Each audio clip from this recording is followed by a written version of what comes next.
puso pagkatapos ang Bagyo Hana, may panibago naman nga bagyo sa sulod sang Philippine Area of Responsibility.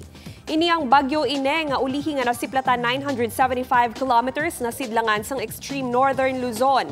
Dala sini ang hangin nga may kabaskugon nga 45 kilometers per hour kag kabaskugon nga nagalabot sa 55 kilometers per hour.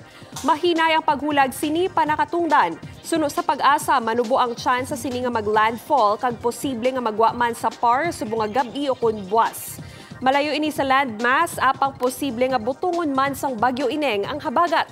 Wala sang lugar nga ginpaydalom sa wind signal apang posible giyapon nga maka-eksperyensya sang mabaskog nga hangin kag pag-ulan sa pila ka bahin sang pungsod bangod sa habagat.